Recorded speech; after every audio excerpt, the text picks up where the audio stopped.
Sim. que nós temos. Então, hoje eu vou lhe dar a primazia, né, para você escolher por onde começar, tá? E eu vou ficar aqui mais na vanguarda. Imagina, que tal a gente começar no livro de Atos? Olha, é um bom começo. É uma boa sugestão, você começou bem.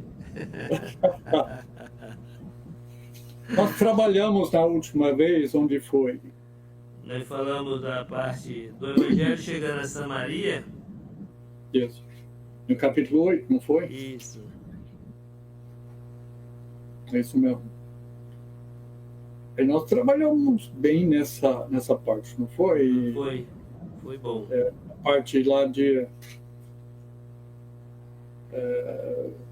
Samaria, Filipe, Simão. Tivemos um bom aproveitamento dessa. Foi mesmo.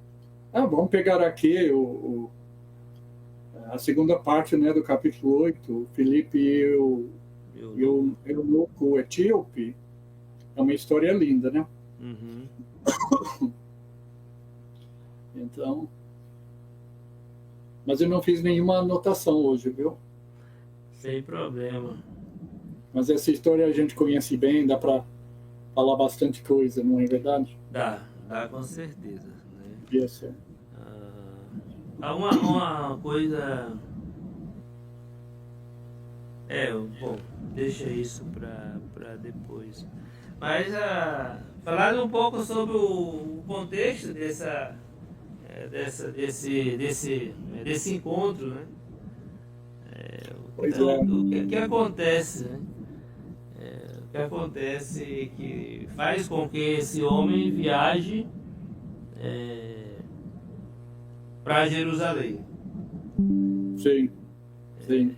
Agora, o interessante aqui, Valdizan, é que um anjo do Senhor vai arrancar o Filipe de um trabalho de grande sucesso em Samaria. Uhum. E vai enviá-lo a tratar com uma única pessoa. Às vezes nós queremos o grupo, nós queremos a multidão, nós queremos trabalhar, né, com o maior número possível de pessoas. Mas isso é uma intervenção divina. É como Atos 13, que nós vamos ver mais tarde, quando o Espírito Santo vai, eu falo arrancar, né, parece meio de violência, né, mas vai tirar Barnabé e Saulo lá de Antioquia. Quer dizer, separar esses dois para mim, eu tenho um trabalho para eles. Então parece que é um contrassenso divino, de pensar, aqui está indo muito bem, grande sucesso, vamos redobrar nossos esforços para isso crescer ainda mais. Uhum. É assim que o ser humano pensa, né? Você aponta aí, falando assim, eu lembro de uma conversa que de uma ideia que tem no planejamento do estabelecimento da igreja no Brasil, que a ideia, se eu estiver enganado, você pode me corrigir, você conhece mais do que eu esse assunto, vamos fazer igrejas fortes nas capitais, e aí organizar, estruturar para poder começar nos bairros, nas outras cidades. E parece que a coisa há 60 anos nunca funcionou desse jeito, né? E aí você vê aqui que Filipe tinha tudo para ter essa mentalidade também. Rapaz, o negócio tá bombando aqui em Samaria, é aqui mesmo, né? Pois e aí, vamos dizer assim, né? Apesar dele ter essa percepção de concentrar, ele foi obediente ao chamado de Deus, né? Exatamente. Não, você falou certo. Nos anos 80, a ideia era assim, mandar uma equipe de bom tamanho para local, a avenida principal da cidade, alugar, depois construir, chegar a ter 300, esse foi o número, até tiveram um número, chegar a ter 350 membros da igreja, com presbitério, diaconato, e aí vamos pensar em termos de expandir a partir daquele local. Eu acho que estava pensando talvez um pouco em termos de Éfeso, né, onde a palavra do Senhor se espalhou por toda a Ásia, a partir de Éfeso. Assim, podemos criticar muito, damos graças a Deus, né, pelos comércios que foram feitos. Agora, às vezes, o método de trabalho não dá essa alavancada no trabalho, porque o foco é concentrar. E uma vez que você tem esse foco, é difícil mudar de marcha depois que a coisa está fixa. Por exemplo, vou dizer, eu estava conversando com a Vicky ontem, estava lendo um livro a respeito, né, da organização da igreja. E, às vezes, a gente, nesses eventos, né, pergunta para os irmãos, na sua congregação, como é que é, onde se reúne. De vez em quando, nem tanto, mas de vez em quando também vem a pergunta, a sua congregação tem presbitério? E vamos imaginar um irmão que vem de uma congregação que não tem. Qual é a resposta correta dele? Como é que ele deve responder essa pergunta? Eu acredito que o fato de não ter um presbitério instituído não anula a presença de presbíteros na igreja. Bom, mas assim, em termos oficiais, eu estou falando, em termos de homens designados para o presbitério, não é? De certa forma, todo mundo vai fazer o trabalho de pastoreio, né? Dizer lá uns pelos outros, ensinar. Eu acho que eu saí da tela. Opa.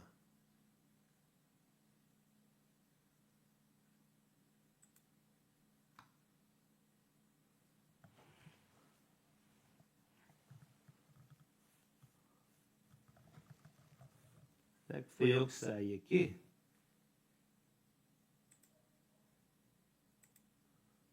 Vamos lá ver o que aconteceu.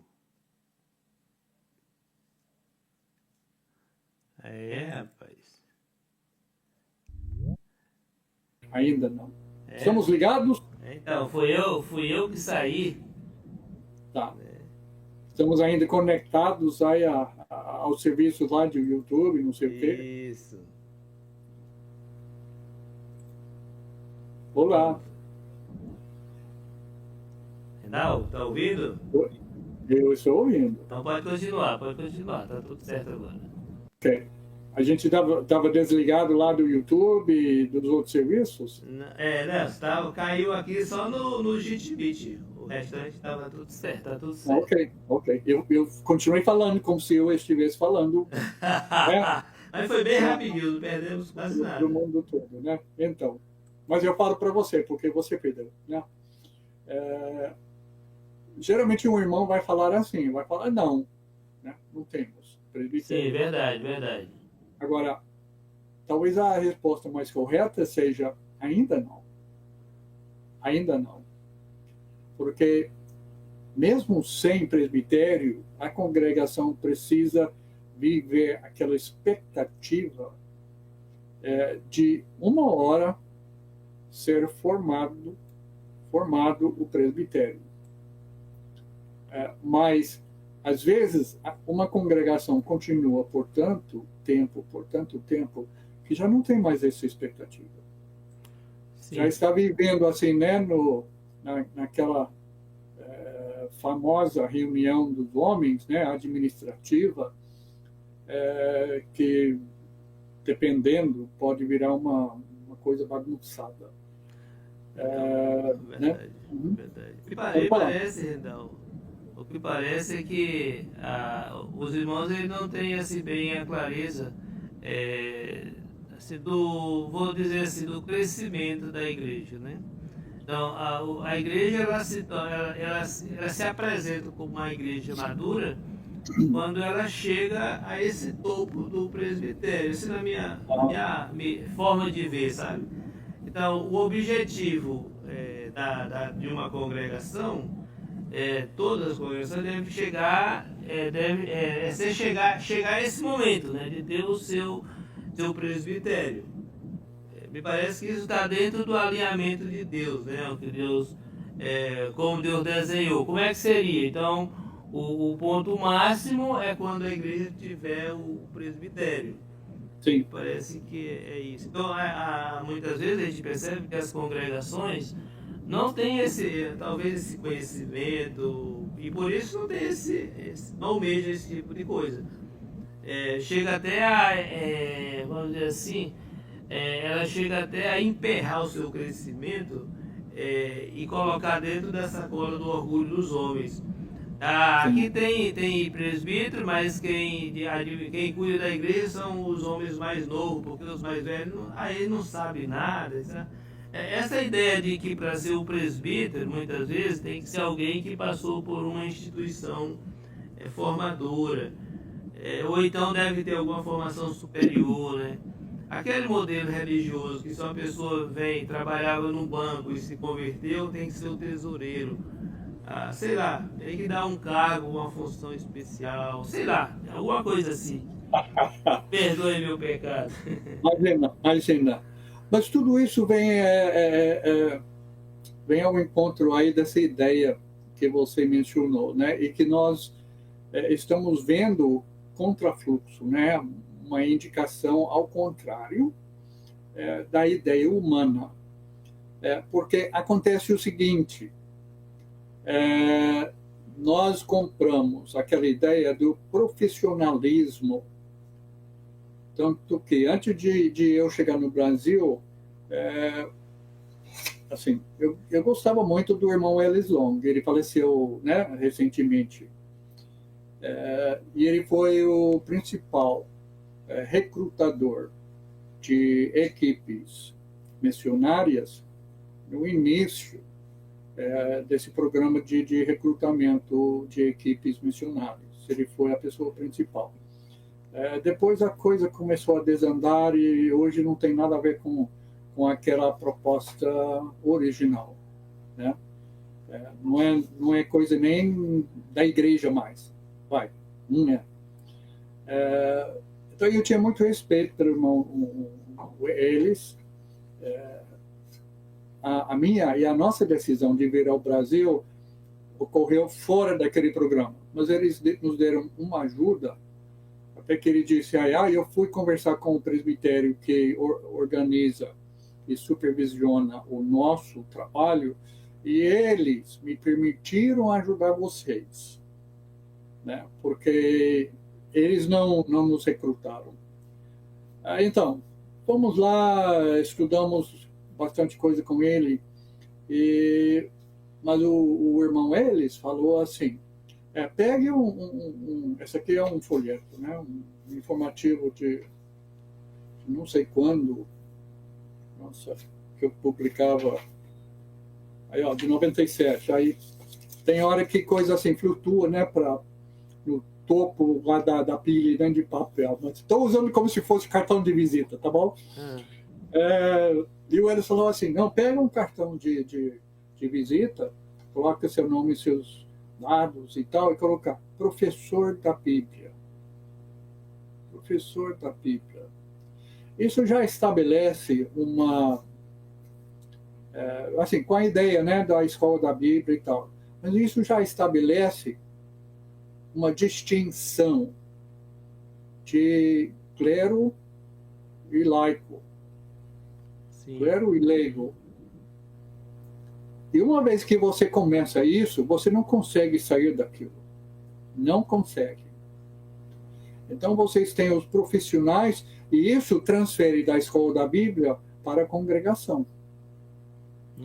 Porque quem estuda na escola da Bíblia está vendo o professor lá, e na congregação ele também é professor, conhecedor, orientador, ele é o guia, ele em termos práticos, ele é o presbítero sem o nome. Exato. É assim que a coisa funciona. E por isso, Valdizão, as nossas congregações não crescem. Não crescem. Por quê?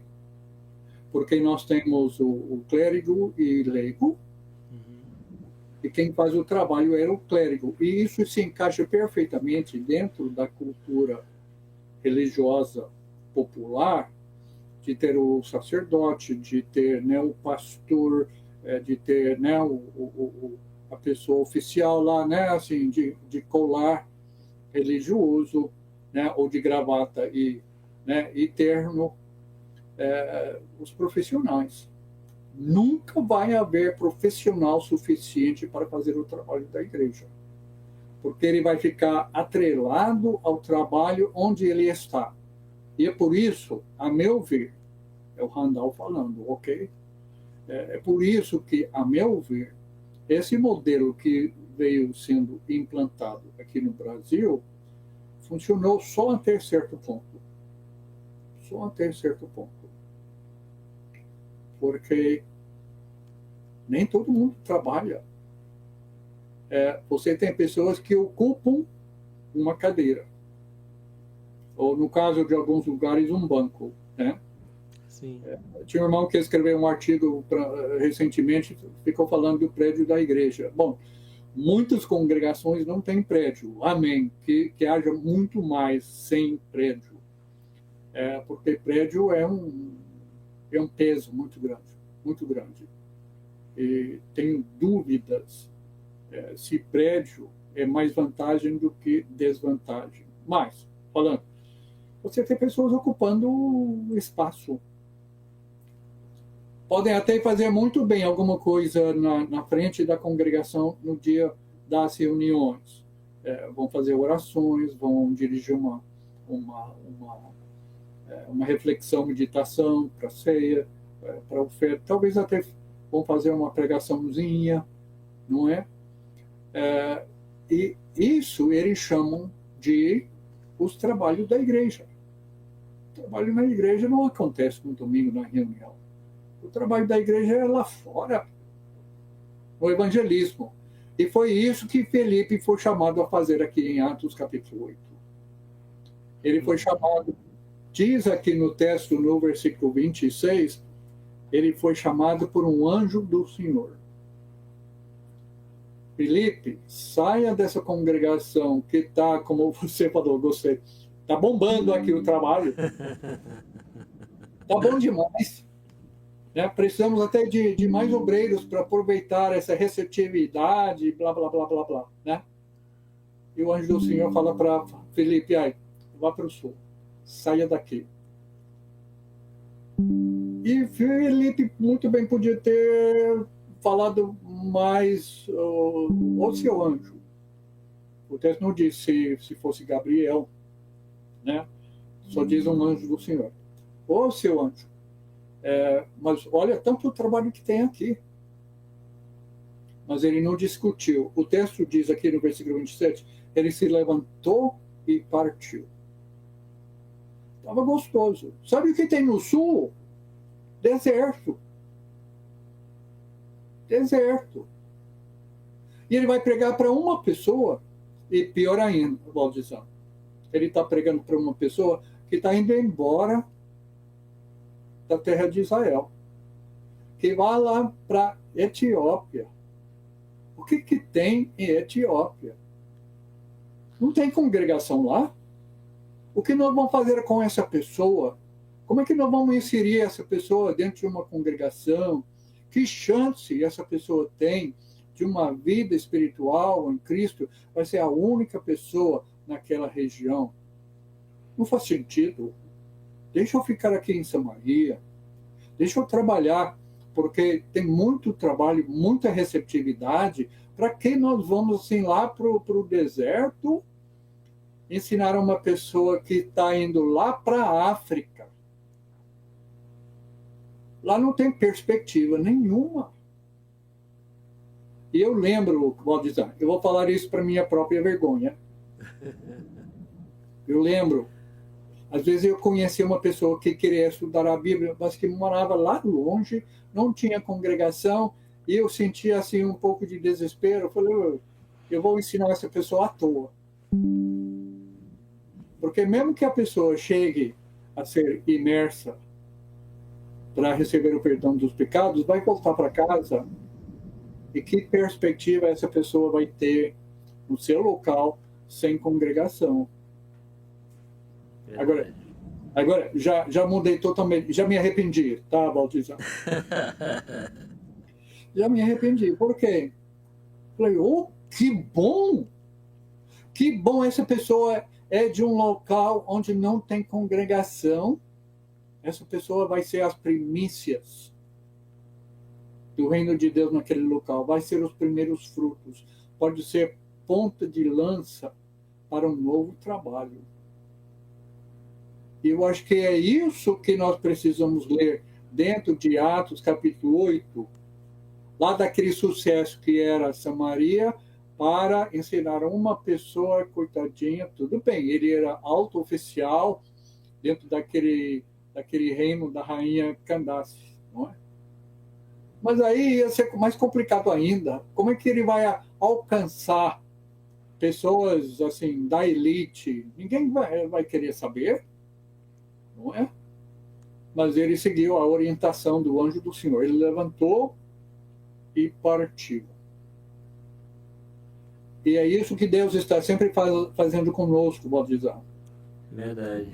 Ele está pegando gente do lugar de sucesso e mandando lá para o meio do brejo, lá para o meio do deserto, lá para o meio da caatinga, lá no meio do interior, onde não tem nada.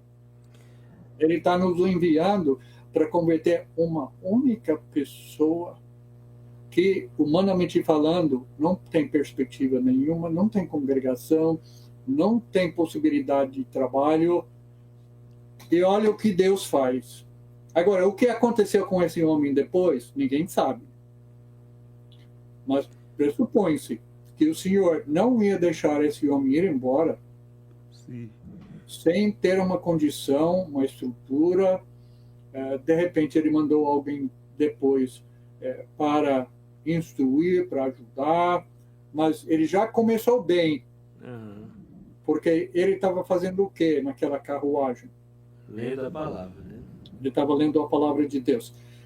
E é isso que o Senhor está procurando. Pessoas que querem saber o que diz a palavra de Deus. Eu estou agora, eu falo assim, no final do meu ministério, no final da minha vida, se Deus me der mais 20 anos, glória a Deus, está ótimo. Eu não tenho essa perspectiva não, né? Por várias questões, né? de saúde. Não era para eu ser vivo até hoje. Mas essa é a ideia. Essa é a ideia, né? Arrancar as pessoas do trabalho e do sucesso e mandar lá para o meio do nada. Não é? Verdade, então, verdade. Que possamos ouvir a palavra do Senhor, que quer que a gente vá. Verdade. Sabe? É bem interessante ouvir tudo isso, né? Porque, poxa vida, as pessoas se param muito para... Vamos estudar para saber quem foi esse anjo que falou com o Felipe. Mas isso aí, se a Bíblia não deu atenção, gente, não dá atenção para isso não, segue em frente, tá? Pode ter sido uma outra pessoa que chegou para ele e falou, olha, tá aí dali alguém, sei lá. E da mesma forma pode acontecer com a gente hoje, né? Sim. É uma dica, uma informação que nos chega, que será útil para a missão. Mas o que fica em relevo aí, deve ficar em relevo, é a questão da sensibilidade de Felipe para ouvir o que Deus está falando, né? A gente gosta muito de ouvir o nosso coração, né? A gente gosta muito de ouvir a nós mesmos, mas e Deus, né? Será que Ele não fala? Será que Ele não tem nada para dizer? Então é importante a gente pensar sobre isso, né? E ficar atento. Há uns anos atrás, eu tive a graça, né, de poder visitar as congregações e até exercer algumas influências de trabalho no meio das congregações ali no sul do Rio Grande do Sul, na região sul rio-grandense. E eu estive com a congregação de São Gabriel, Santa Maria, os irmãos ganharam um ânimo novo, sabe? Aquilo foi muito bom, né? Inclusive, naquele período o Robson estava querendo desistir, voltar para São Paulo. E através das propostas que nós levamos, ele se animou e seguiu em diante. Foi uma bênção, né? Graças a Deus. Né? E hoje continuam lá, né? Graças a Deus, né?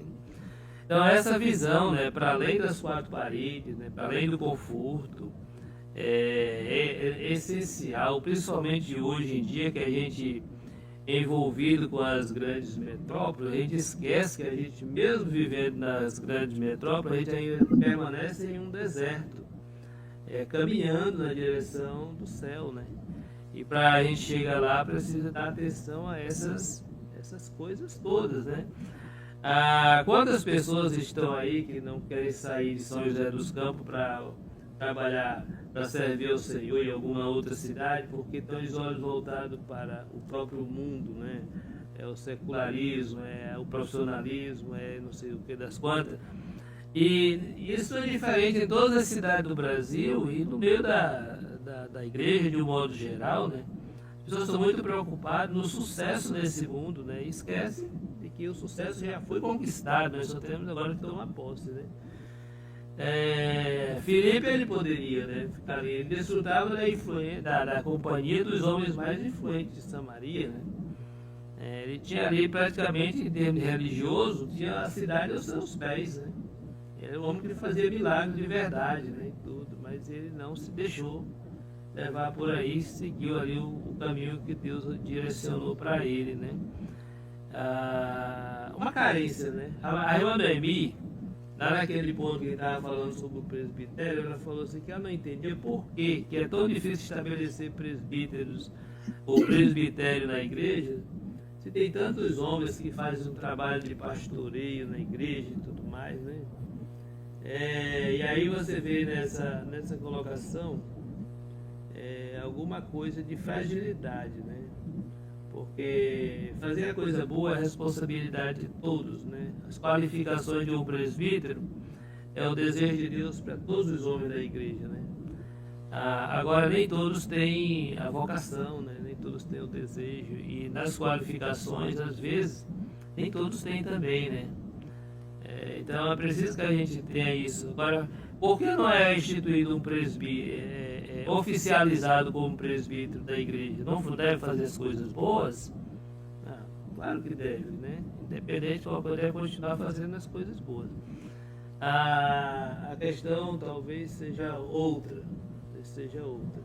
A gente tem uma ética, né, que muitas vezes ela é esquecida. O Redal falou ainda agora a questão de ser igreja todos os dias da semana, né?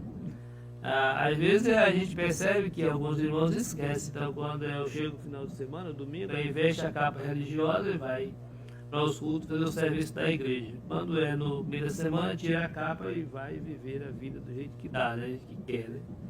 Então, talvez nós tenhamos que pensar essas coisas aí, né? Temos que pensar sobre essas coisas. A Nete está acompanhando o programa aqui pelo YouTube também, né? Bom dia, Nete. Já mandou um bom dia para o Rendal também.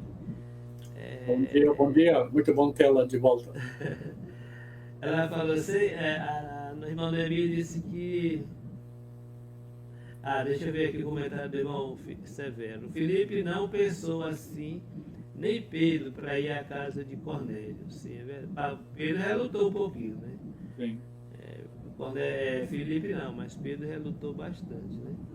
Sei que o assunto é sobre batismo bíblico e essa história de Filipe e Eunuco é bem interessante. Amém, Severino, bom dia para você também. Aqui é a Anete falando para o Severo. Não, tá ok. Então, o que eu, assim, a grosso modo, quando eu proponho a questão da leitura bíblica, né, eu tenho que quebrar um pouco aqui, Rendão. Gente, parece que nós precisamos mesmo ler a Bíblia, sabe? Tem estudos bíblicos a semana toda na internet, irmão dando estudo para aqui, para ali. Meus irmãos, leiam a Bíblia, não adianta. Tem pessoas que não leem a Bíblia, só estudam, né? Leia, faça a leitura simples mesmo, não fique... quando a gente, lá no Nordeste, quando a gente lia muito cordel, os meninos eram sábios, sabiam fazer como é que chama aquelas coisas, né? Aquelas cantorias dele lá, de cós salteado, desenvolveu tanto artista, saiu tanto artista no Nordeste. Aí acabou a cultura do cordel, acabou acabando tudo, as pessoas foram ficando pobres de, de criatividade e não tinha mais muito o que falar. Assim também é hoje. Por nós não lermos a Bíblia, por nós não termos essa intimidade com a palavra de Deus, a gente fala a mesma língua do mundo, a gente fala do jeito do mundo, a gente não tem receio de falar palavrão, sabe? Essas coisas bobas. A gente está cheio disso, né? Por quê? Porque não está cheio de... não está cheio de Deus. Hoje eu ouvi uma frase que dizia assim: o seu hábito de conversar com Deus lhe ajuda a conversar com as pessoas, sabe? A gente vai aprendendo, irmãos, vai aprendendo. Quando a gente lê a Bíblia aqui e traz esses assuntos, é para que a gente possa estar aprendendo, não é só para teorizar, não, né? O exemplo que nós estamos trazendo de Filipe aqui é um exemplo que é, sabe, grandioso para nós hoje. Grandioso. Tem a questão do princípio, tem a questão do propósito, tem a questão da submissão, tem a questão da sujeição, tem a questão da obediência. Tem tudo isso envolvido aí. E eu fico aqui só pensando nos meus botões, né? Gente, como a gente precisa melhorar. Não, aqui não é para criticar, né? Não é para criticar, não é para... Mas em alguns momentos criticar também. Criticar também, porque nós sabemos que tem muita gente que sabe essas coisas, né, que poderia estar ajudando mais a igreja lá onde se encontra, e às vezes cruza os braços, às vezes, né, se torna, sei lá, até um pouco, dizer assim, covarde, né, no trato com a palavra de Deus, e poderia contribuir mais. Mas bem, não vou gastar o tempo do Rendal com isso agora. Uma hora eu vou fazer um programa só para me destilar essas coisas. Tá bom, não. O bom do programa, vou dizer, é a dinâmica assim, das nossas conversas aqui, né? Cada um contribuindo com uma perspectiva. Eu comecei a me animar e me desviei do assunto quando eu comecei a falar sobre idade, pelo seguinte: hoje eu tô uma situação em que eu estou procurando pessoas como o eunuco. Eu quero sentar com pessoas que querem saber o que a Bíblia diz. Eu não estou aqui para assim, gastar 1000 anos para convencer você de que a Bíblia é a palavra de Deus. Assim, tem lugar para isso. Não quero dizer que isso não seja importante. Tem lugar para isso, que é a defesa da inspiração da Bíblia como revelação de Deus. Mas eu estou procurando pessoas que já abriram uma vez ou outra a Bíblia e ficou que nem o eunuco pensando: o que isso significa? Eu quero saber. Eu quero seguir o que está escrito aqui. Eu estou pronto para deixar de lado o que diz a religiosidade popular para seguir o que está escrito, porque a pessoa está percebendo as diferenças entre o que se prega na esquina, naquele salãozinho, e o que a Bíblia diz aqui para nós hoje em dia. Eu estou procurando esse tipo de pessoa, que está interessada em saber, que quer seguir. Obrigado. E é essa pessoa que eu estou procurando hoje. E eu peço a Deus para colocar no meu caminho tais pessoas. Agora, voltando para a pergunta da irmã Noemi, por que é que nós não temos nas congregações presbitério? Não, está cheio. Está servindo? Rapaz, uma delícia, né? Chá quente em inglês aí, muito bom. Por que é que nós não temos presbitério? E é por isso que, em parte, que esse modelo original sugerido, né, e seguido pela maioria das equipes missionárias, funcionou só até certo ponto. É o seguinte: o profissionalismo já substitui, em primeiro lugar, o presbítero. E, em segundo lugar, acontece o seguinte: o presbitério, a existência do presbitério, implica num grau de crescimento numérico para formar um núcleo suficiente grande de pessoas que você consegue identificar homens qualificados dentro daquele grupo. Nosso problema hoje é que não existe homens qualificados. Tanto que há um movimento dentro da Irmandade, você sabe isso muito bem, Valdizão, de abaixar ou tirar algumas das qualificações e qualidades do presbítero, não é? Porque temos que ter presbitério. Então, vamos pegar pessoas não muito bem qualificadas. Isso aconteceu em Belém do Pará, com aquele grupo instrumental. Eu lembro o Norman, como é que era o sobrenome dele? O Norman, ele era um americano lá em Belém do Pará, que trabalhou com o Davi Bayless, não é? Sim. E o Bayless estava fazendo o quê? Estava colocando presbíteros não casados. Sim. Lá nas congregações deles, lá em Belém do Pará. Conheci. Conversei com ele sobre esse assunto. Então, estava acontecendo. E o Norman, daqui a pouco eu vou lembrar do sobrenome dele, ficou uma fera. E com razão. Ele falou, né, que ele ficou uma fera, né, assim, não concordou, confrontou, né, o senhor David, não é? Mas aquele grupo instrumental tinha mais facilidade de fazer isso, porque com o instrumento dentro da sua adoração, seu argumento é o seguinte: a Bíblia não proíbe, então é permitido. E uma vez que você abra essa porta de permitir o não proibido, vale tudo. Aí o Davi deve ter argumentado que assim, não é o ideal, não é? Não, Davi foi uma pessoa que eu admirei muito pela a simplicidade dele, pela forma humilde dele viver, né? E tudo mais. Mas combati muito com ele, tivemos conversas bem acirradas, né? A nível de doutrina da igreja. Questão do papel das mulheres, o dízimo, o uso do instrumento na adoração. E ele deu respostas que me convenceu porque ele fazia aquilo, né? E uma das coisas que ele disse: olha, Valdir, eu faço isso porque eu sou pago para fazer isso, né? Então, se eu deixar de fazer isso aqui, vão cortar meu salário. Então, explicou tudo. Mas a questão do papel das mulheres na congregação da Cidade Nova, lá onde ele era o lugar fixo dele, vamos dizer assim, né? Onde ele também exercia o presbitério, que é uma minha contradição aí. Lá eles abriram mão da questão do papel das mulheres, a questão das mulheres, inclusive a mulher ia lá na frente, né? No culto, fazer a leitura e explicar e tudo. Tá? Então isso foi o primeiro embate, né? Com um grande impacto quando eu estive lá, ele deixou.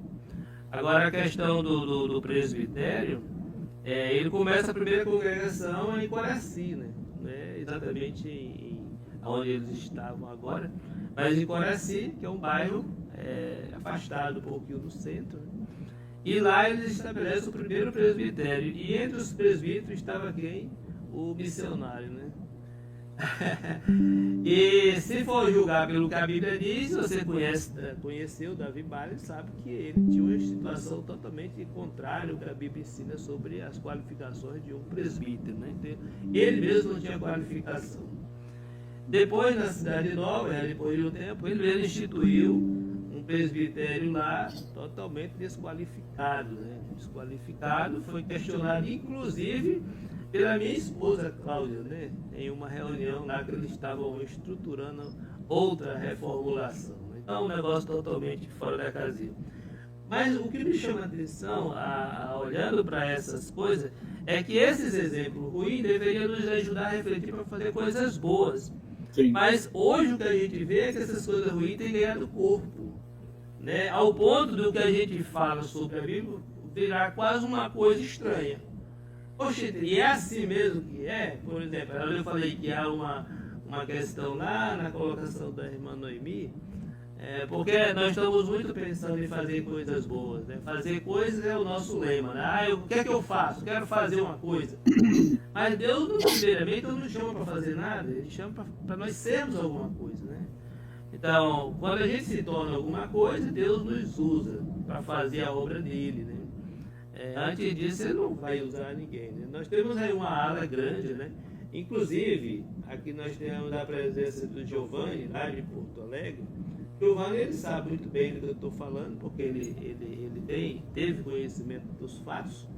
E um movimento muito liberalista, né, lá no Rio Grande do Sul, encabeçado por um só missionário ali, queria desvirtuar totalmente a doutrina bíblica, inclusive instituir um presbitério de acordo com a vontade dele. Né? Eu acho que só para colocar no relatório, né? Porque a onda era essa. Né?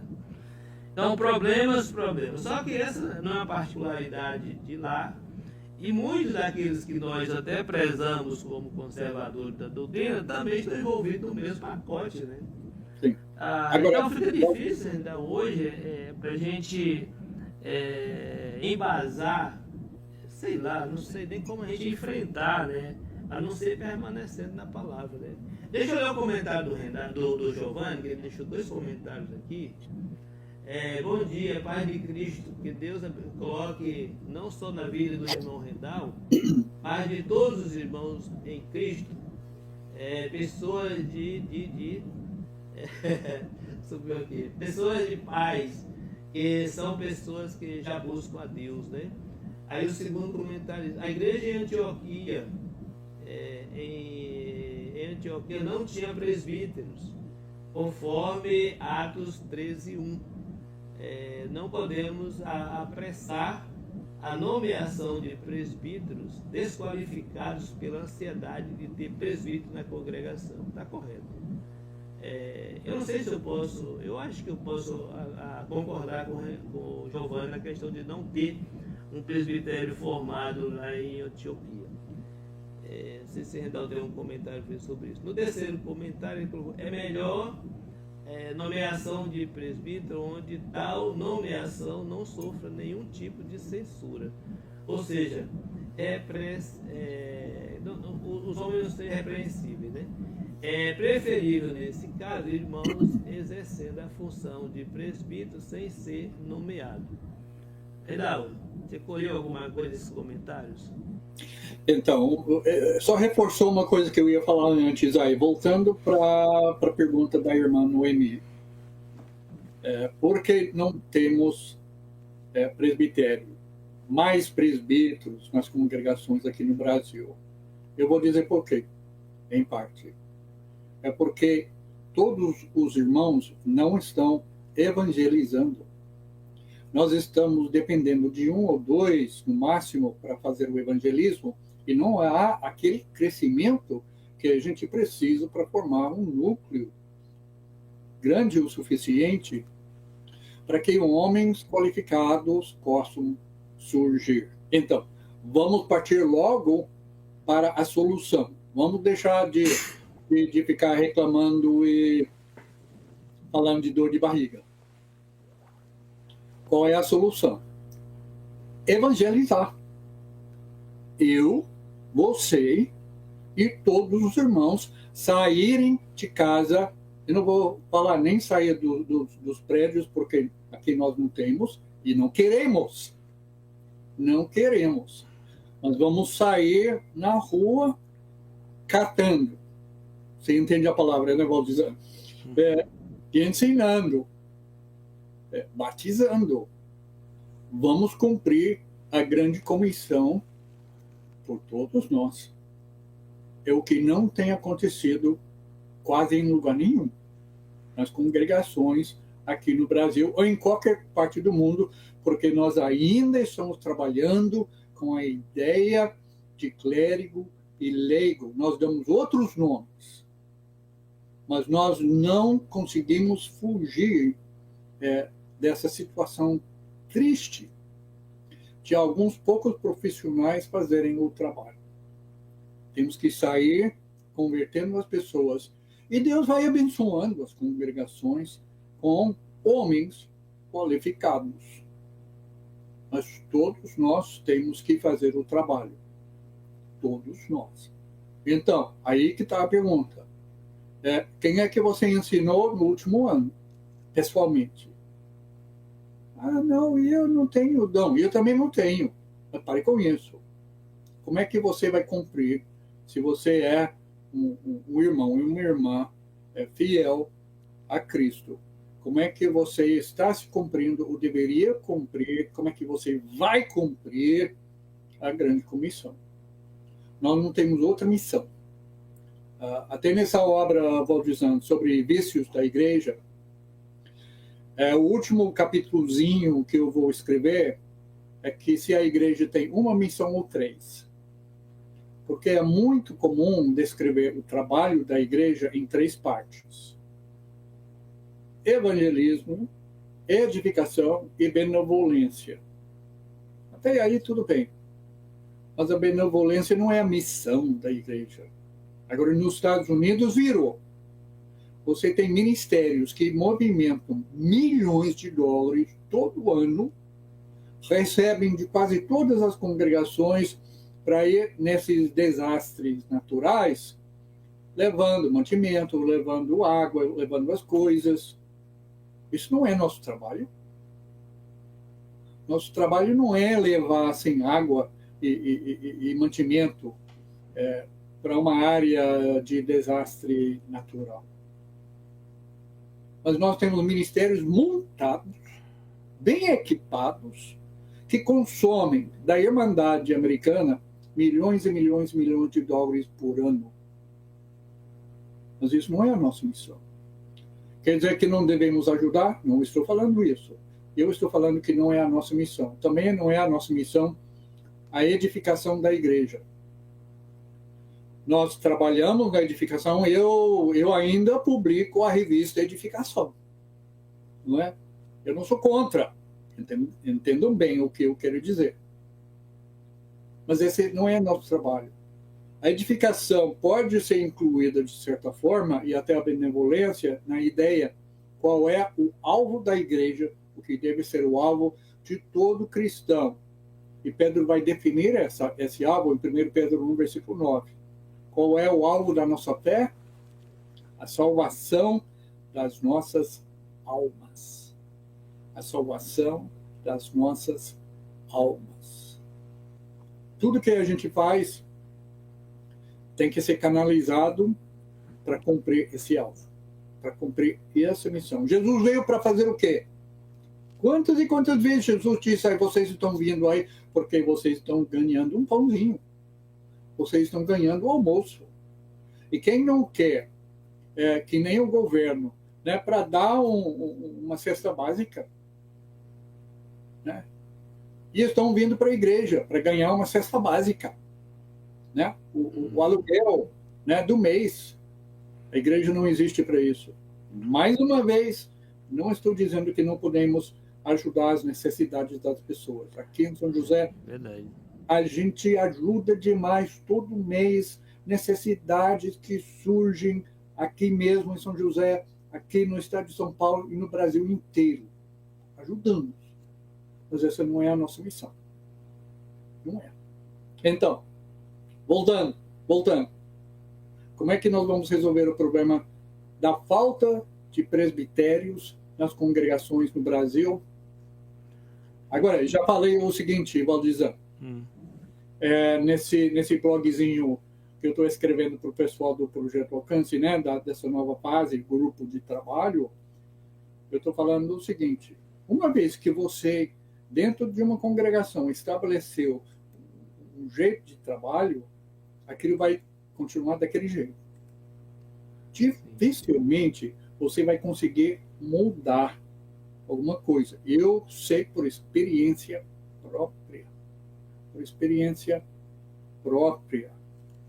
Então, como é que é a frase aí, né? Pau que nasce torto. Nasce torto, graças é torta. Morre torto. Não é? Eu acho que a frase varia, né? Dependendo da região. Não é? Então, o que temos que fazer, o Valdizano, ouça o que eu estou te falando. E você já sabe disso. A gente já conversou muito, não é novidade para você. O que nós temos que fazer? começar do zero. Começar do zero. Começar novos trabalhos. Sim, pedindo a Deus para que a gente evite os erros do passado e que a gente não cometa novos erros que vão atrapalhar o crescimento e o progresso do Evangelho nesse mundo. É verdade, verdade. Seria bom se cada um de nós pudesse ter o auxílio presencial de um outro irmão. Às vezes, quando a gente está sozinho, não tem muito amparo dos irmãos, a gente tem que dar umas variadas e achar que está certo, né? E ter dois assim juntos, um ajuda o outro, né? Mas deixa eu ler aqui o comentário da Noemi. Ela diz assim, a irmã Noemi escreveu: no caso, tem algum problema dos irmãos exercerem a função de presbíteros, mesmo não sendo consagrados, por não terem as qualificações bíblicas? É uma questão. A da NET é o seguinte: o Rendal falou que devemos visitar as pessoas para evangelizar e batizar. Não lembro do Rendal ter falado isso, mas tudo bem, está valendo. A minha dúvida, mais uma vez, é sobre o batismo. A pessoa pode ser batizada no primeiro dia em que ouviu a palavra de Deus? Duas questões aí, Rendal. Posso responder? Vou pela segunda pergunta. Mas deixa eu colocar aqui um recadinho que tem da irmã Lucidal, lá de São Vicente. Okay. Tá. Esse bom dia, irmão Rendal, muito bom ouvi-lo. E dá um abraço na irmã Vicky. Será dado. Então, aí você pode pegar os comentários e pode comentar aqui. Eu vou responder primeiro a segunda pergunta. Não só pode, mas deve. Deve, exatamente. Em Atos 2, ouviram um sermão. Aqui em Atos capítulo 8, Felipe ensinou o eunuco, ele ouviu um estudo, uma vez. Eu lembro em Belo Horizonte, tinha um irmão que foi numa dessas campanhas que naquela época fazia nas congregações. Hoje já não faz mais. Eu já falei sobre isso ainda agora, né? Não faz mais. Mas esse irmão foi numa dessas campanhas, né? Tinham jovens americanos que formavam um coralzinho, né? Cantavam no final das reuniões durante a semana, né? Muitas vezes tinha 3, 4, 5 dias durante uma semana, né? Os sermões evangelísticos. E um rapaz foi convidado, não sei por quem, por um amigo. De repente ele recebeu um panfleto, resolveu investigar. Ele ouviu um sermão. Ele foi batizado naquele momento. Ele está dentro da igreja até hoje. E isso faz 40, 45 anos ou mais. Não é? Isso. Então você não pode medir a fidelidade de pessoas. Eu lembro, eu ensinei em Belo Horizonte um rapaz que tinha ensinado, que tinha estudado com 1000 pessoas por não sei quanto tempo. Ainda tinha perguntas. Eu acho que muitas vezes as perguntas deles eram maneira assim de evitar o compromisso. E eu estudei, quando eu estudava com ele, eu passava 3, 4 horas. A esposa não me esperava até meia-noite, não é? Depois desses estudos. E ficamos não sei quanto tempo estudando. E finalmente ele resolveu se batizar. Muito bem. E ficou fiel por um tempo. Mas depois de um tempo acabou se afastando. Ninguém recebeu mais estudo do que esse rapaz. Agora, em contrapartida, outro rapaz que ouviu um sermão resolveu, entendeu, se batizou. Está fiel. Continua. Então, para responder a Anete essa segunda pergunta, às vezes, eu quero que a pessoa tenha um conhecimento assim, tão bom, que não vai faltar nenhuma dúvida. Mas tem hora que com uma lição já resolve. Dá tempo para contar uma história? Estou cheio de histórias, né? Histórias. Quando eu cheguei aqui em São José, eu participava com o evangelista, que já estava aqui. ele fazia um trabalho de escola da Bíblia. Eu já não concordava muito com a ideia da escola da Bíblia, mas para integrar, para apoiar, eu ensinei cursos na escola da Bíblia, aqui em São José, né, nos primeiros anos. Eu resolvi ensinar um curso chamado Como se tornar cristão. E era um curso de, não sei, 2, 3 meses. Aí começamos, os irmãos participando, convidavam pessoas, e estava indo bem, estava indo bem. E tinha uma moça, 20 e poucos anos, 21, 22 anos. Ela tinha um filho já de uns 2 aninhos. E o senhor Benedito, um senhor que já faleceu aqui, convidou ela e ela veio e começou a participar durante a semana desse curso Como se tornar cristão. Depois ele começou a participar às reuniões dominicais. Estava indo muito bem. Aí um belo dia, ela faltou. No domingo faltou. Na outra semana faltou.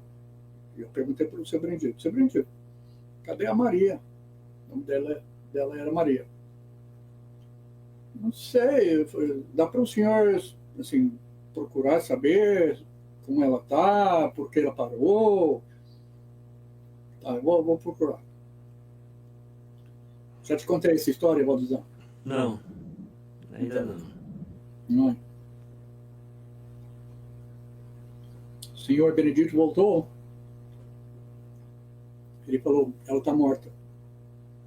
Eita, é complicado. Ela era separada e o, não sei, ex-parceiro, ex-marido, não sei o quê, conseguiu levar ela, ou encontrar com ela, num terreno baldio, atrás do Petrobras, aqui naquela época, assim, uma região totalmente isolada. E para não ter que entregar para ela a casa onde ele morava, ele decolou a moça, pegou a cabeça dela e jogou num barranco e matou o próprio filho. Depois pegaram ele e fizeram uma entrevista com ele. Eu não vi, mas me falaram que ele não mostrou nenhum remorso pelo que ele tinha feito. Isso foi no sábado, que ele matou os dois. E naquela noite, ele foi para uma festa.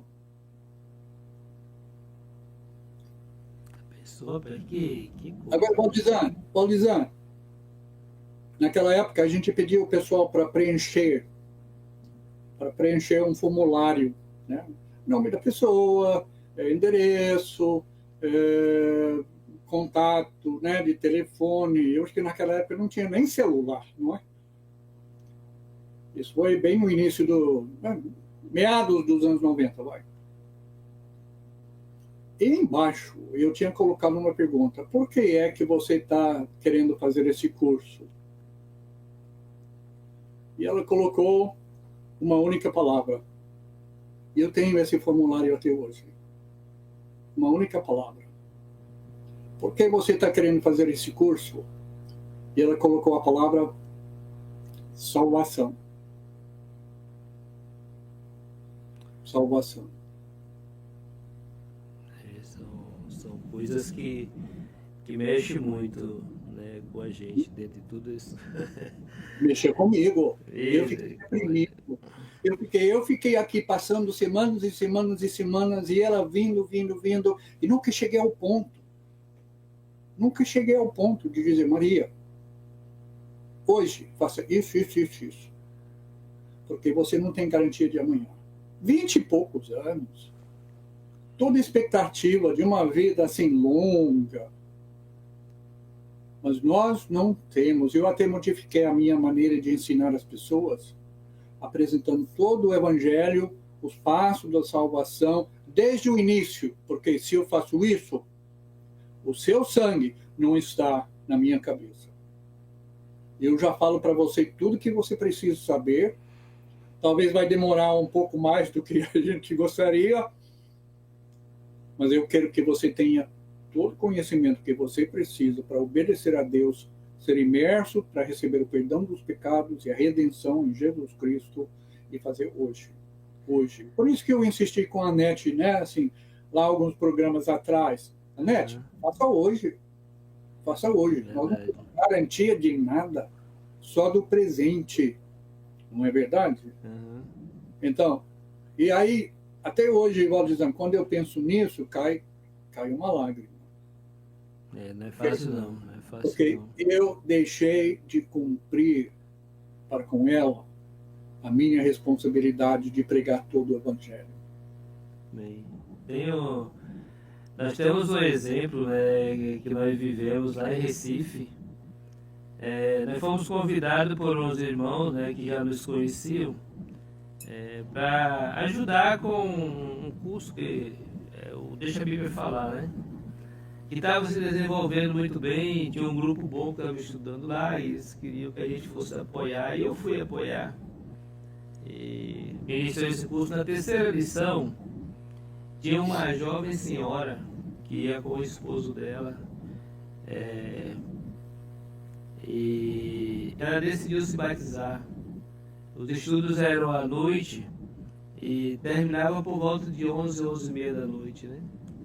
E nessa noite ela disse que ela gostaria de se batizar. E eu lembro que naquela noite a gente foi para a praia de Boa Viagem e ali, correndo o risco dos tubarões e tudo, a gente se batizou. E 2 meses depois ela foi fazer uma cirurgia, que ela tinha um problema no rim. Foi fazer a cirurgia e faleceu na mesa de cirurgia. Aquela senhora, para mim e para a Cláudia, é como se fosse uma filha nossa, né? Foi para nós muito, muito triste, né, saber do ocorrido, foi muito doloroso, mas ficamos muito felizes porque ela teve a coragem, né, de tomar a decisão dela e imediatamente ser batizada e seguir a vida dela, mesmo sendo muita gente da família e tudo sendo contra, né, ela tomou a decisão dela e seguiu. Então ficamos tristes e alegres, né? Agora, se a pessoa, se acontece dessa moça, dessa senhora vir a falecer sem ser batizada, não existe. Aqui nós temos alguns comentários, né? Eu vou pegar o comentário da irmã Noemi, porque o do Giovanni está falando ainda sobre o presbitério. Falar aqui da irmã Noemi, que a NET perguntou se podia ser batizado logo de cara. E antes de ler o comentário, eu gostaria de acrescentar, meus irmãos, o Novo Testamento, principalmente o livro de Atos, não registra em nenhum momento que Paulo ou qualquer um dos discípulos parasse para ficar dando uma série de estudos para as pessoas, para eles se batizarem. Era uma pregação e batismo e a congregação se formava. Era assim que acontecia.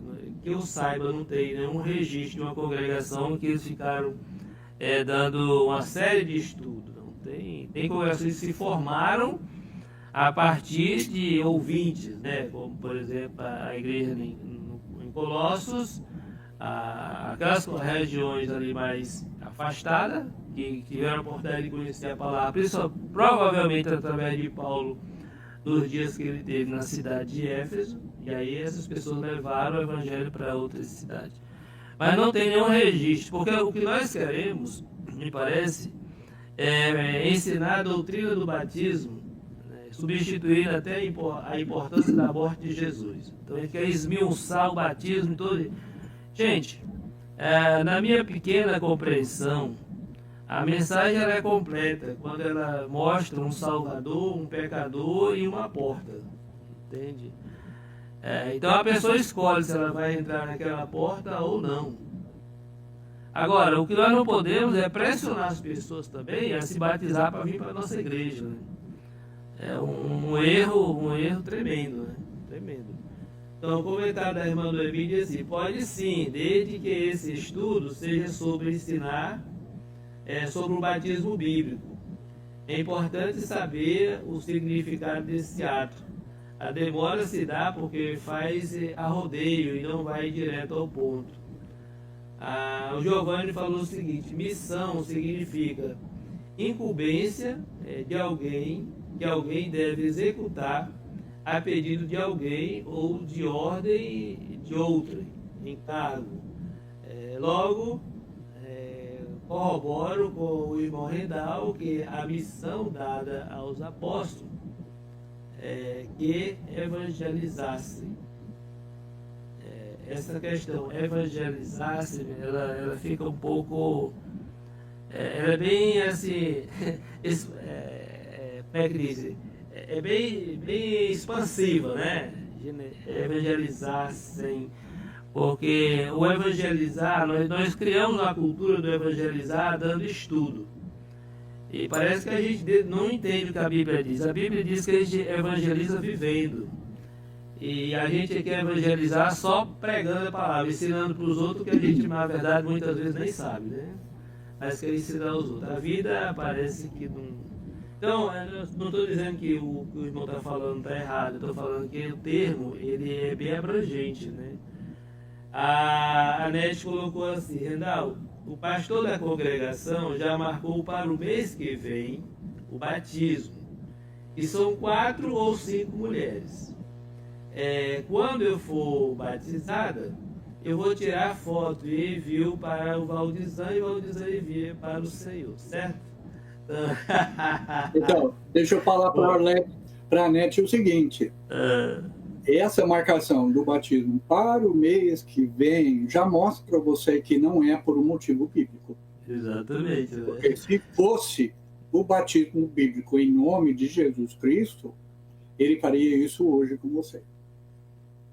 Então, você não vai receber a salvação nesse batismo, Anete.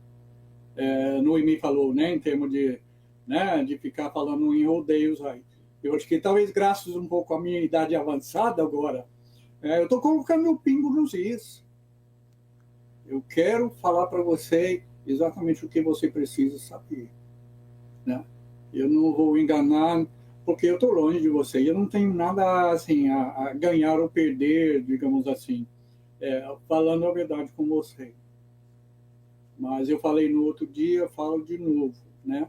Esse pastor não está ensinando você a verdade, não está ensinando você o modo correto do batismo. Vai ser uma imersão? Vai.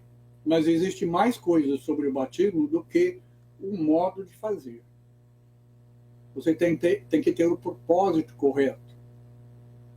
Eu garanto que esse pastor não está mostrando, não está te ensinando, não vai praticar, ministrar o batismo que você vai receber com a motivação correta, com o propósito correto.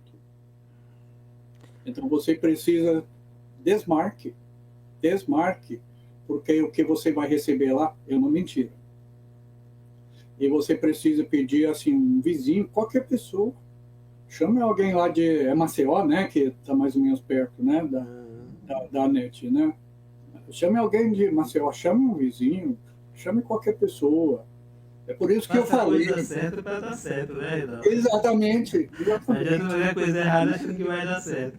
Pois é, eu tenho orado por você, Anete. Tenho orado por você, para que você possa entender a diferença entre o que se faz na religiosidade popular, nessas denominações que negam, jurando de pé juntados, que o batismo nada.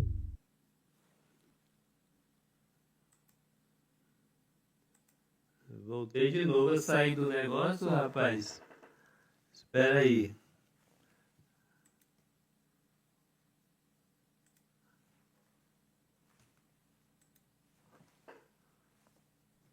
Estou fora novamente. Deixa eu ver se eu volto aqui para a cena do crime, né? Gente, espera só um momentinho que a conexão aqui com o Rendal caiu.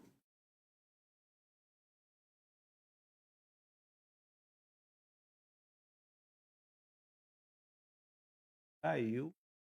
Eu preciso voltar para lá urgentemente. Ai, deixa eu ver, cadê o Rendal, rapaz? Oh. Voltou, todo mundo voltou. Rapaz, tá um negócio sério aqui. De vez em quando dá uma caída aqui. Tá, mas podemos continuar então. No caso, né, de eu esteja que eu esteja assim ainda conectado, vou falando. Tá, pode ir, não. Pode ir. Mas eu estava falando para a NET, né? E falo para todos. Não é só para a NET que eu quero falar isso, não é? Vamos colocar os pingos no is mesmo, não é? O batismo denominacional não salva, porque nega a conexão com a salvação. Então, o sangue purificador de Jesus não está naquela água do batismo denominacional. Já pressupõe que você tem recebido a salvação antes de chegar nesse momento. Então, ele vai ensinar para você provavelmente o seguinte: esse batismo serve para quê? Primeiro, é porque Jesus fez, devemos fazer, seguindo o exemplo dele. E aí eles têm que arrumar um propósito qualquer, e eles arrumaram assim, geralmente, né, dependendo da denominação. Esse batismo vai colocar você dentro da denominação e da congregação daquele pastor. Ele que está, nos olhos dele, ele que está ganhando uma ovelha. Então, você vai pertencer ao grupo dele, sob a autoridade dele, e agora você tem que obedecer ao pastor, e não Jesus. É isso que você quer? Exatamente. Eu sei que às vezes é difícil para as pessoas, né, mudar assim. Deixa eu contar uma historinha. Semana passada, lá no trabalho, tava uma rodinha de conversa e eu me aproximei deles. E aí eles me chamaram: ô, Simões, eu sei que tem mais experiência. Fala aí para o José, né? O José é um jovem que estava querendo fazer um empréstimo de 20 mil reais no banco, né? Para fazer um negócio. O que o senhor diria para ele, senhor? Aí eu falei assim: não faça. Só que quando eu falei que não faça, até porque o período agora está meio complicado mesmo, né?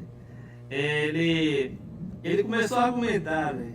Ah, mas esse isso, mas esse aquilo, não sei o que, né? E aí eu estava pensando que quando as pessoas se namoram, né, de alguma coisa, pode ser de uma outra pessoa ou de alguma coisa, é difícil você dizer alguma coisa que aquela pessoa escutar, né? Para quem tem filhos entende muito bem o que eu estou falando, né? A gente está sempre errado. Ah, mas essa é a sua opinião, isso foi no seu tempo, isso foi com você, comigo não vai acontecer, coisa parecida.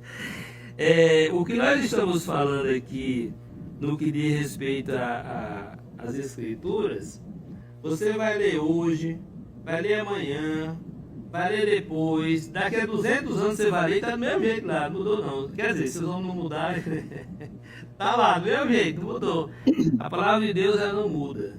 Então, Deus fez um projeto, ele é perfeito de todas as formas que você olhar. E nós que ficamos o tempo todo querendo fazer gambiarra, né? Ah, faz assim que vai dar bom, vamos fazer uma coisa boa que vai dar certo. Como se Deus se deixasse enganar, né? Eu lembro o apóstolo Paulo escrevendo, inspirado por Deus, diz: de Deus não se zomba. Então, quando a gente vai pensar sobre a questão da salvação, tem que começar a pensar na ideia de Deus, né? Qual a ideia de Deus? O que Deus faz? Ah, porque lá na minha igreja ensina assim. Ah, porque lá na igreja fulana. Não, não é isso. E o que a Bíblia diz sobre isso, né? Se a Bíblia diz que o indivíduo tem que ouvir o Evangelho, crer no Evangelho, se arrepender e confessar e ser batizado, nós não fazemos nada mais, nada menos não temos nenhum privilégio desse negócio, só tem que seguir aquilo que está ali, deu, não preciso questionar nada, né? Eu sei que tem muitos irmãos que a gente falando assim, mas lá nas denominações também tem salvação. Porque de repente o irmão tem um parente que está lá, um amigo, não sei das quantas, que quer salvar, né? E eu digo que não é por aí não, independente de se lá tem salvação, se tem parente ou não tem parente, lá o que eu sei que não tem salvação, porque o Espírito Santo ele não é meia boca. Ou ele fala toda a verdade, ou ele não fala a verdade. Ou não está falando toda a verdade, ele não está, gente, ele não é mentiroso. Então, simples assim, não precisa ficar fazendo arrudeio.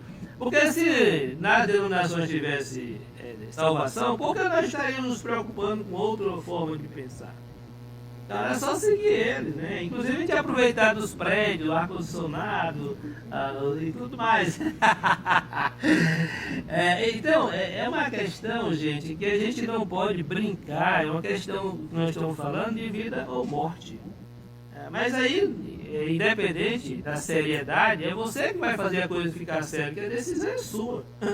Você vai para onde você quiser, né? Ninguém pode mudar a sua decisão. Faça o que você decidir fazer. Mas entenda que tudo quanto o homem fizer, ele vai ter que responder por isso, né? Agora, dito isso, deixa eu abrir aqui para os comentários, né? Ali em Mateus, então, deixa eu voltar lá no comentário do Giovanni sobre o presbitério.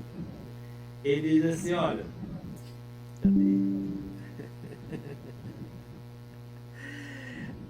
eu tô lendo, gente, porque o Redal não tem acesso aos comentários, tá bom?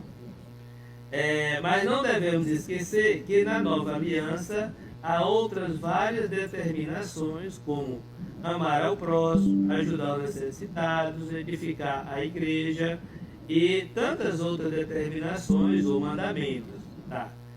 Aí ele colocou aqui a questão da NET, onde é que a NET mora. A NET mora na cidade de Propriar, lá em Sergipe. A irmã Noemi colocou o seguinte, eu vou ver se você consegue somando aí o que eu estou falando. Ali em Mateus 28, 19 e 20, diz que o discípulo faz discípulo e batiza esses discípulos e depois ensina tudo o que Jesus ensinou.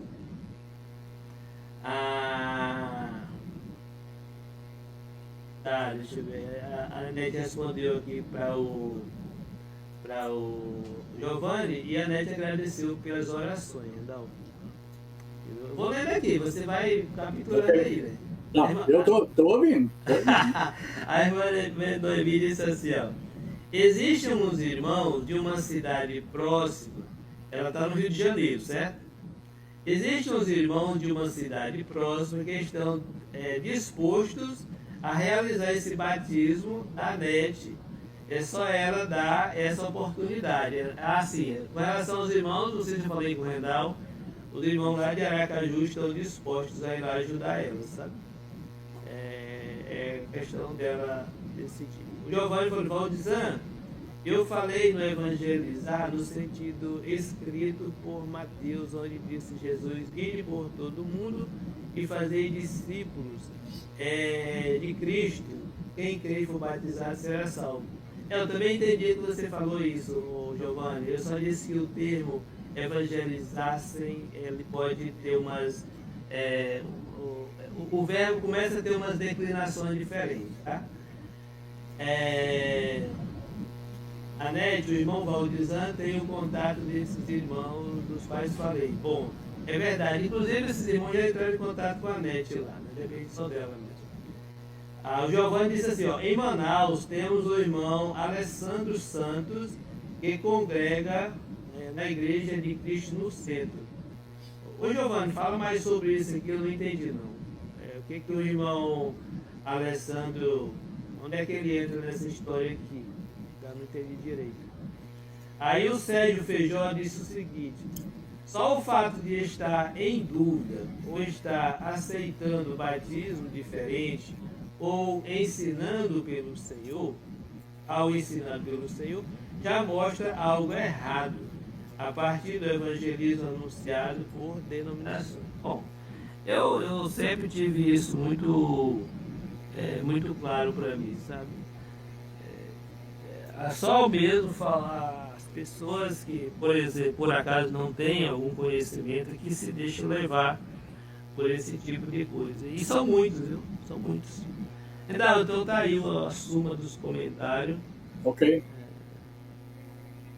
Não, eu agradeço os comentários, a participação, as observações, né, dessas conversas, né, assim, cobrimos muito território aqui, né, Atos 8 sobre Filipe, voltando para aquilo, Filipe, quando ele aprendeu a verdade, qual foi a reação dele?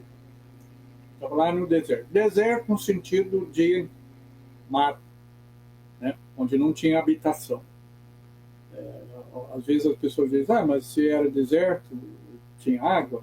Claro que tinha, não é? E ele viu uma água, se era um rio, se era um lago, alguma coisa, não importa. Mas ele viu Ele diz, você está falando de Jesus. Então já está implícito, né, Valdizano, que quando Filipe ensinou para ele o Evangelho, estava incluso o assunto do batismo, da imersão na água para receber o perdão dos pecados. E ele queria isso. Ele era um homem zeloso, porque, primeiro, ele nem conseguiu esperar chegar em casa para ler o livro de Isaías. Provavelmente ele tinha comprado, eu estou imaginando aqui, mas eu acho que tem uma certa evidência, ele deve ter comprado um rolo do livro de Isaías enquanto ele estava em Jerusalém para celebrar a festa. E olha, Valdizão, ele nem conseguiu esperar para chegar em casa para ler, de tanta ansiedade. Agora imagina, carruagem puxada por cavalos nas estradas daquela época. Eu mal consigo ler dentro do meu carro, naquele conforto, nas ruas e estradas boas aqui, né, do Brasil. Imagina ele lá, assim, naquela carruagem, assim, balançando e tentando ler. De tanta ansiedade, tanto interesse. E quando ele fica sabendo a respeito da verdade do Evangelho, Jesus que tinha morrido na cruz para nos dar a remissão dos pecados e a reconciliação com Deus, ele não esperou nem um segundo aí. Passou lá, viu água e falou, rapaz, aqui tem uma água aí. O que me impede de ser imerso agora? E Filipe, você pode, se você entende o que nós estamos falando aqui, se você entende que Jesus é Filho de Deus, é Senhor e Salvador, então, creio, eu quero. Então, dois desceram da carruagem, desceram dentro da água, até uma boa ilustração da natureza do batismo como imersão. Filipe o batizou, depois os dois saíram da água. Então, era um sepultamento do eunuco naquele momento. E aí andaram mais um pouco, o Senhor levou Filipe para mais algum lugar. Olha que homem útil, viu? Que homem útil, que o Senhor ficou assim, tirando ele para, né, de lá para cá, depois ele manda ele para outro lugar, depois ele se fixa, né? Ele tem filhos lá, um homem do lugar. Mas o Filipe estava muito disposto a ir aonde ele era enviado. E é isso que falta muitas vezes na igreja de Deus. E o eunuco, sabendo no batismo, na imersão, que ele tinha recebido o perdão dos pecados, prosseguiu a viagem, diz o texto lá, feliz da vida. Verdade, verdade. A gente pode pensar, né, que o eunuco era um homem religioso. Então, ele deve ter vindo para Jerusalém para participar de alguma festividade. Isso. Historicamente pensando, ele pode ter encomendado o livro dele no ano passado, que agora está recebendo. Feliz da vida. Como ele era uma pessoa de condição, ele podia ter uma cópia, né? Sim. Porque era só para pessoas que tinham condição de comprar, né? Porque pedir a cópia, o copista ia escrever para ele, né? É isso mesmo. Aí ele recebeu a cópia dele, tá indo lendo, é tipo eu, né? Fazendo um negócio aqui, não sei bolufa, eu vou mexendo, né? Fuçando, como diz, né? Aí o Felipe aparece, né? Aí explica pra ele os negócios, rapaz, como destravou, sabe?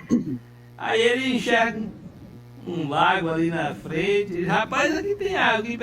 Eu fico pensando, a perícia, né, de Filipe, o exímio, né, de Filipe ao pregar o evangelho, né?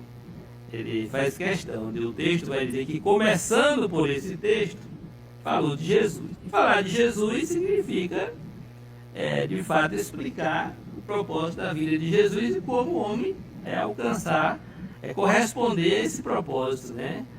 Então, quando o homem instruído, ele viu, ele não pensou assim, poxa vida, se eu me tornar um cristão, eu vou sofrer perseguição.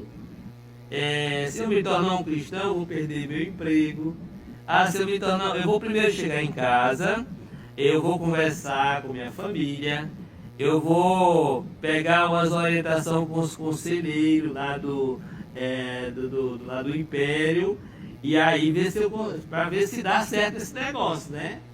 Não, ele desceu naquelas águas, né? Provavelmente tinha uma lama ali para entrar na água, sujou os pés, sujou a roupa, e disse: meu amigo, eu não quero saber de nada, eu quero saber que eu vou ser salvo, eu quero me batizar agora. E Filipe então entra na água com aquele homem e o eunuco é batizado, né? E é uma coisa muito interessante, porque ele poderia sair e ainda continuar pensativo. Bom, agora eu tomei essa decisão, o que vai ser? Deus, ô Felipe, ora logo porque eu estou indo para lá. Quando eu chegar lá, pode ser que o negócio, o tiro sabe lá com lata, me ajuda aí, vamos orar. E não, o homem sai da água, uma outra pessoa, e diz o texto que ele ficou cheio de alegria, né? Cheio de alegria. Então, aqui cai muito bem para nós hoje, né? As pessoas são às vezes tão mal instruídas que parece que o momento do batismo é mais um velório, é uma coisa fúnebre, é um momento triste, sei lá, e não deve ser assim, né? Não deve ser assim. O momento do batismo, inclusive, não deve ser o momento de estudo bíblico, né? Porque a pessoa que vai se batizar, ela já sabe que vai se batizar, já sabe por quê. Então é o momento de se alegrar todo mundo, porque ali a gente pode pensar, e não erra se pensar assim, ali estamos sepultando uma velha criatura para surgir uma nova criatura segundo Deus, né?